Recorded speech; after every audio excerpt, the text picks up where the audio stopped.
What's up, guys? Logic over emotion, and in this one, we need to talk about the executive orders that Trump actually signed regarding the stimulus package. So let's get into that.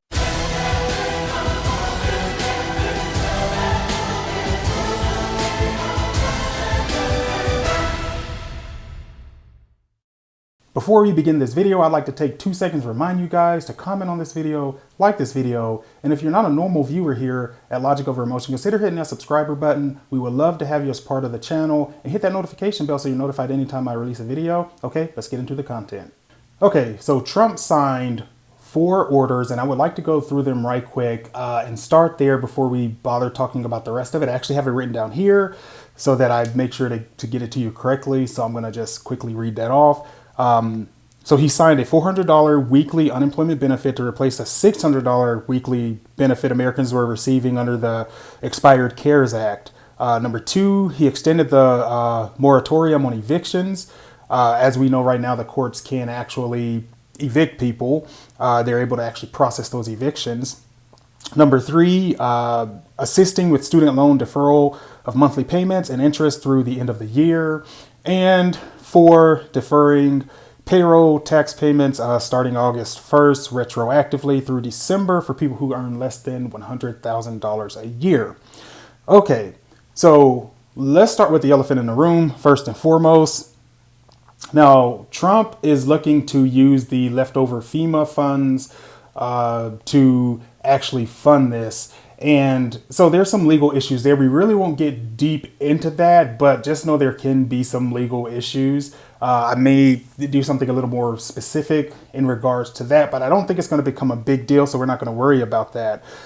A lot of people are worried about the deferred payroll taxes because stuff like Social Security and Medicare are funded through those taxes, and 2, it just leaves Americans with a higher bill later, which is ironic that that's one of the complaints, because us spending trillions and trillions of dollars is going to leave us with a tab that we're going to have to cover. So I don't understand what a few months of not having that payroll tax would really cost when you compare it to the magnitude of some of these plans. But it's just something that I'd bring up. Now, as far as my personal opinion on this, the Democrats and the Republicans feel that this does leave some stuff out. Of course, the Republicans are a little bit more willing to accept this because they didn't want to spend that much money to begin with, and the Democrats kept asking for things that they didn't need that had nothing to do with COVID. And of course, they make the complaint that, the pandemic has hurt a lot of these cities, blue cities that we're talking about here.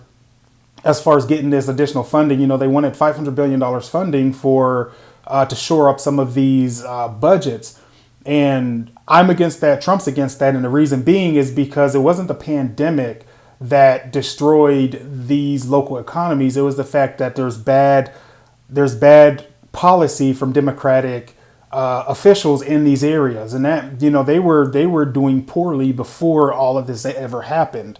Not to mention that the riots and everything caused further problem, in which case, as you know, the blue states didn't support our police. They didn't want to do anything about it. So President Trump pretty much left them to fend for themselves in regards to that. So I don't think that should be in the stimulus package whatsoever. Now, this being said, signing executive order does have the downside of not fully, I don't want to use the word thinking through, but not fully being able to target everything that needs to be targeted, right? Because there's a lot of stuff in here that would be considered left out when talking to a Democrat, right? However, from what I see with this, I think the $400 a week is fair. I think we saw at $600 a week that it was just too much, and it kind of negated the fact that people should actually return to work because they were making more not working. And obviously the moratorium on evictions, right? Like, this is another big one that people have to understand. As of right now, the courts are processing evictions. So the longer, the Republicans and Democrats kind of lollygag around and not come to an agreement, you have people who could be getting, evicted. And so that needs to be thought about. The rest of it, I think, is fine. I think the payroll tax, it does help. Kind of sucks. Unfortunately, I won't be able to partake in that one, but I went in most of this anyway. But I think overall it's a move in the right direction. And, you know, the Democrats are going to attack President Trump every chance they get. And we've come to expect this by now. But I guess what do you really say at this point? I mean, you could be upset at Trump. And now keep in mind, I think the biggest question, before I go off on a tangent, the biggest question is, when is this going to go into effect? I don't have a clear and cut answer for you. There's not much in the documentation. It does say, though, that, you know, they can attempt to pass legislation to undo this. However, the president will still have a right to veto that. So I don't think that's anything to worry about. So how fast is this going to actually go into effect? I'm not sure. As soon as I see more around this, I'll get another video up, because as of right now, we also don't know if the $400 a week is retroactive back to when the unemployment benefits cut off. So from the first stimulus package, the gap in between there, we don't know if they're going to be paying back for that. So there's still a few questions, but just know that Trump at this point did sign executive order. He is trying to get stuff done for the American people.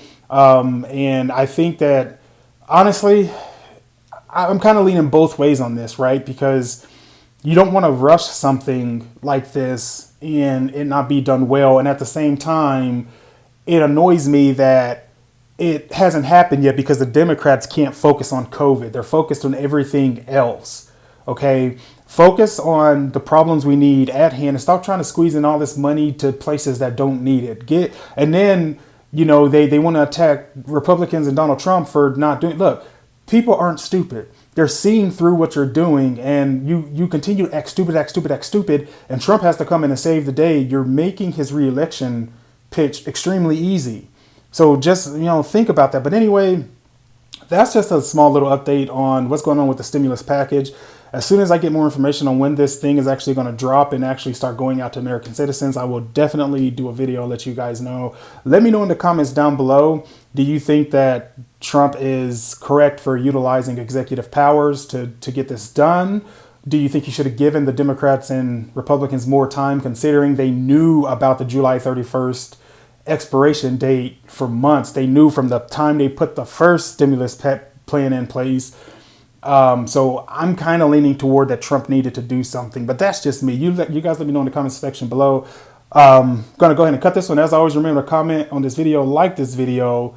And if you're not a normal viewer, make sure to hit that subscribe button. Go ahead and join us on this channel. We'd love to have you. All right, guys. Thanks. Signing out.